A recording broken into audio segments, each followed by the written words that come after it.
Welcome to the Life with Grief podcast. I'm your host, grief and transformational life coach and fellow griever, Tara Accardo. Welcome back to the Life with Grief podcast, and welcome to day 5, our last day of our little holiday grief mini-series, if you will. And today I really wanted to talk about grief and gratitude around the holidays and sort of explore the question and sort of answer the question of whether these two things can coexist. So today we are diving into that topic, and I think it's something that so many of us find ourselves struggling with this time of year. These seemingly contradictory emotions of grief and gratitude during the holiday season. And the holidays can feel like just a season of contrast. It's a time when we are encouraged to be grateful, to celebrate, to be joyful. We have that messaging all around us. But for those of us who are grieving, it can feel like that is not even on our radar. Maybe we are still harboring some anger or resentment or hurt over what has happened this last year, especially if we have lost someone or multiple people this year. Or maybe it's from years ago and we're just still struggling because that is the reality of grief. So today we are exploring whether grief and gratitude can really coexist, and if they can, how, and how to navigate this very emotionally charged and complex time of year.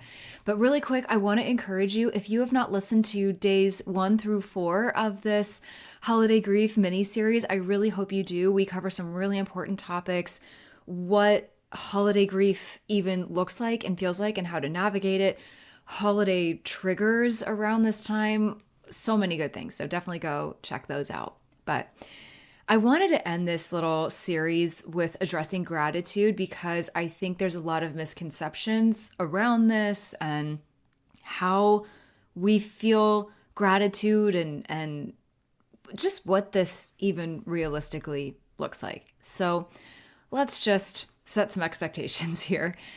The holidays themselves come with a lot of expectations. There's this idea that we should feel, like I was saying earlier, grateful for what we have. We need to cherish every moment and focus on the good things and yada, yada, yada, right? But if you're grieving, that pressure to feel grateful can sometimes feel impossible to meet. And even further, it can feel almost like a burden, like an added burden on top of everything else that we're dealing with. So here's the thing. Gratitude, it is not a requirement.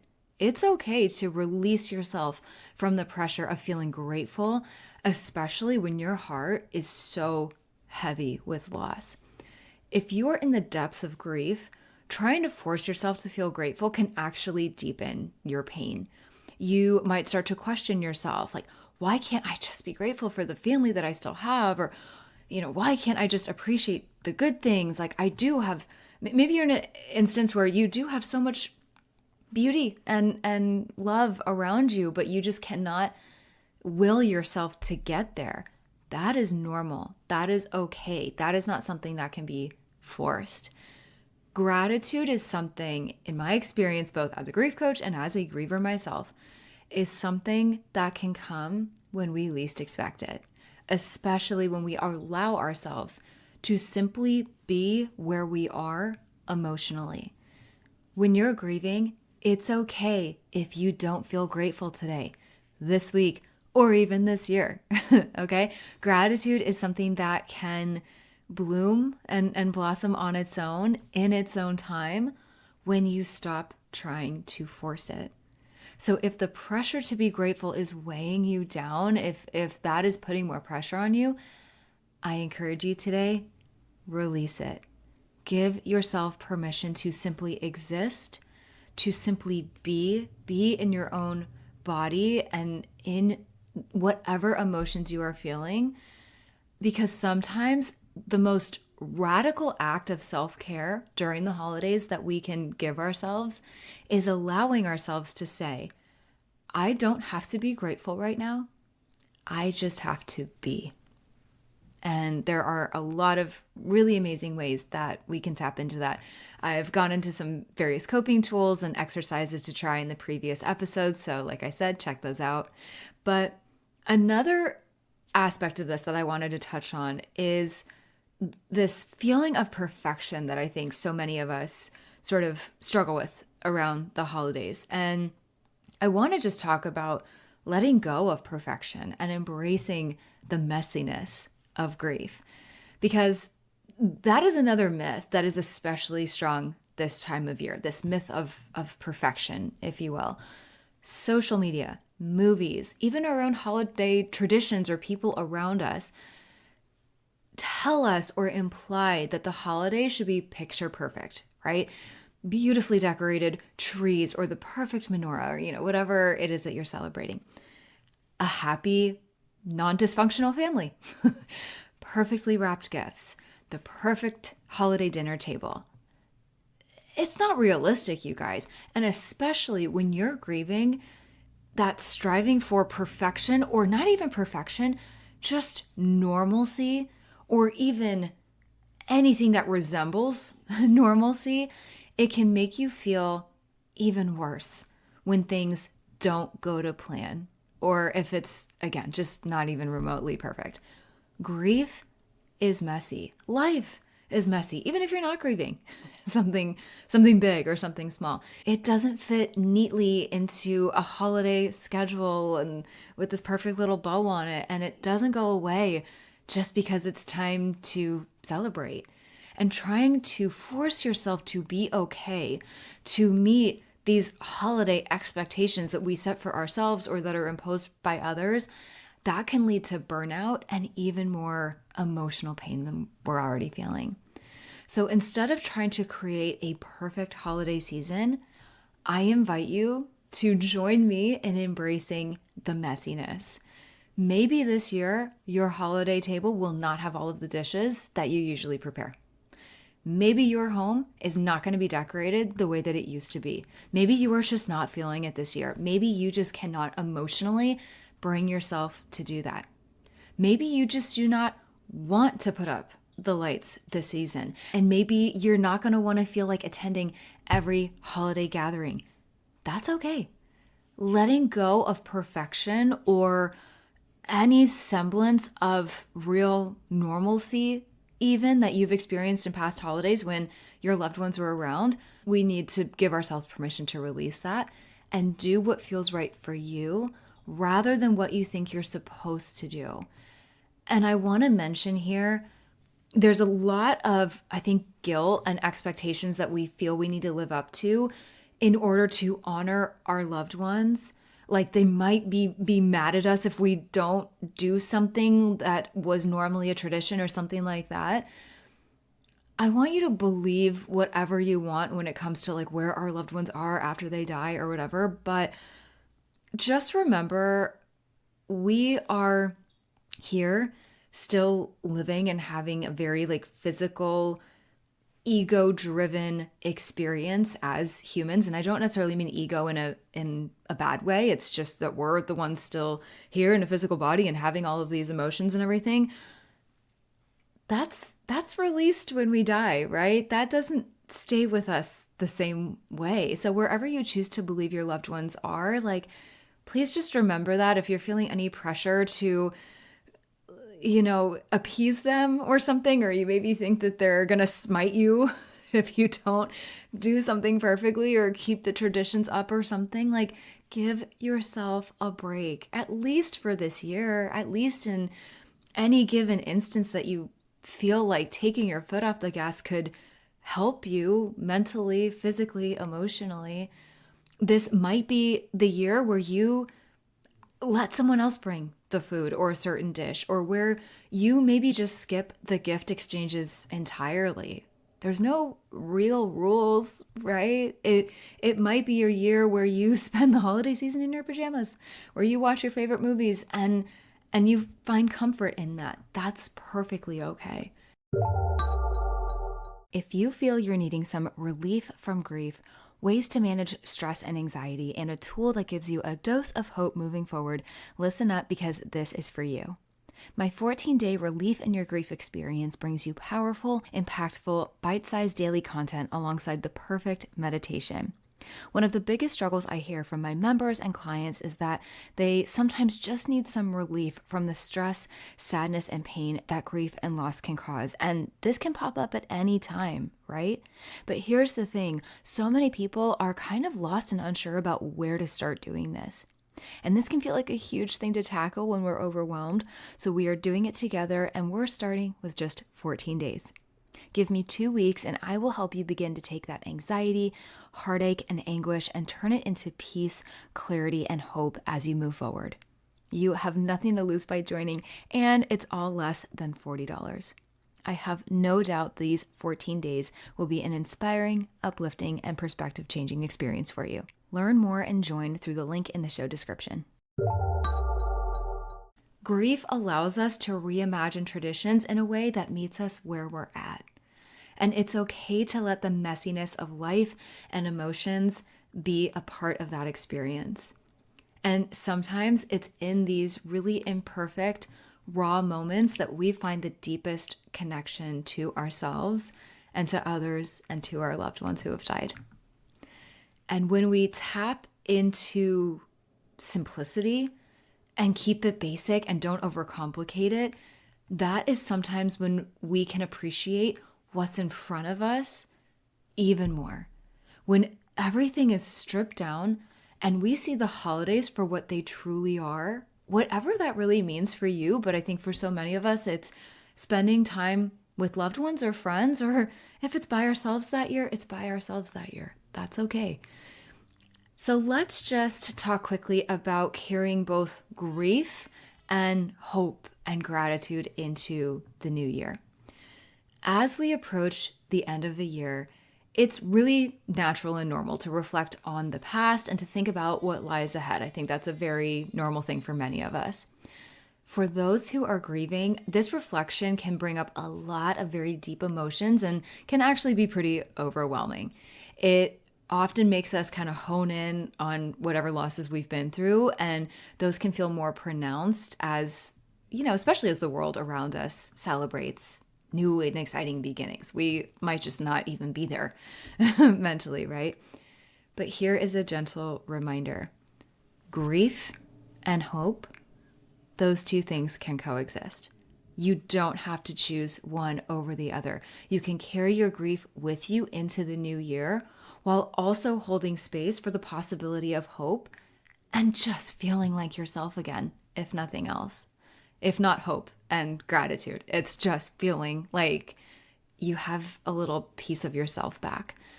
But I want you to remember, hope doesn't mean forgetting the person that you've lost or pretending that the pain isn't there. It certainly does not mean you have to move on either. Hope is simply the willingness to believe that even in the darkness, there is light to be found. There is a new iteration of our life ahead of us. And getting curious about what that looks like when we are ready is something that can actually be a really eye-opening process if we allow it to be. And I know this and I can say this confidently because I've been there and I've gone through that process. I still am, because I am continuously learning and growing and evolving, as are you. And it's also knowing that healing and grief is not linear. There's no timeline, and that healing process, it never really ends, because that hole in our heart, that void that we have, will never fully close, right? Because we don't have our loved ones here. But every day, every single small step brings you closer to, think of it as just a softer, more tender space where grief and hope can exist side by side. And you might feel one more in certain moments than others. That's fine. That's super, super normal. We think of it as like, there's like this hole in your heart, right? We build up the support around that hole in our heart, so to speak. So we just build this foundation where we're just a little stronger and we learn to carry it better. And if you are listening to this and feeling the weight of grief this holiday season or any time of year, let's be real, I want you to know that it's okay to carry that weight. I know you probably don't feel like it, but if we have been dealt a pretty crappy hand of cards, sometimes we don't have a choice, right? Let's just relish in that for a second. I understand that burden. I know it is so heavy and you didn't sign up for this. And I am so sorry that this is something that you have to carry. But it is also okay to leave room for hope, even when it comes in the smallest of ways and in the tiniest of packages. Because sometimes that tiny little flicker of hope is enough to carry us through to the next day and the next and the next. And we go from there, right? We take it a step at a time because that's all we can do. So as we close this shorty episode and this little series, I just want to leave you with this. This holiday season, allow yourself to be gentle with your heart and with people around you too. Let go of the pressure to be grateful or to be even remotely perfect or anything close to perfect. Embrace the messiness, the rawness, and the realness of your grief because it is a really real thing that needs to be acknowledged and recognized and cared for. And know that it will not and cannot be forced away. And you are not wrong for feeling this way. And there's nothing wrong with you if you feel like you can't shake it. This is a really, really difficult time of year. This is why I did this little mini series. But as you step into this new year, remember that grief and hope can coexist in new ways that make sense for you. And it is just all about figuring out what that looks like and what that feels like. So let's go into this next chapter together with open hearts and embracing the possibilities of different modalities of healing, remembering that healing is continuous, however that looks for each and every one of us. And remember, because I cannot say it enough, you are not alone in this journey. There is a community of people, including myself, walking alongside you here at Losses Become Gains and the Life with Grief podcast, and all over the world. There are thousands, there are millions of us going through a really difficult holiday season. And I just want you to feel supported. So as I've said in the other episodes, there are links in the show notes with resources to help you. Please check those out. I am so honored to offer whatever help I can. And also keep tuning in the rest of this year because I'm really excited. I am launching a couple of episodes, well, multiple episodes in December, but a couple that I'm really, really excited about that really help give you a good support and foundation ending one very griefy year and moving into another one, and does so in a really gentle but realistic way that also encourages a lot of hope and gives inspiration and a lot of really good positive vibes. So I'm so excited for those episodes to come. Keep tuning in and be sure you're subscribed if you aren't already to make sure that you get the episodes right when they drop. So if this episode resonated with you, please consider subscribing, like I said, leaving a review, maybe sharing it with someone who might need to hear it or any one of these episodes in this little series. I really hope you enjoyed them. If you did, let me know, DM me, shoot me an email. I am all ears. I love hearing from you guys. So until next week, take care of yourself. Remember, there is no right or wrong way to grieve this holiday season or any moment, any day outside of the holidays. All right. Sending a big virtual hug and lots of love to you this holiday season. And I will see you next week. I am sending you a huge thank you for tuning into today's episode, my friend. I'm so grateful you're here and for the steps you're taking to heal your heart, open your mind, fulfill your soul, learn, grow, and evolve, and move through this crazy thing called life in big, beautiful, impactful ways. Visit lossesbecomegains.com for my blog, membership, more coping tools, ways to work with me, and so much more. And be sure you're following along on Instagram and Facebook at Losses Become Gains, and on Instagram and TikTok at Life with Grief Podcast.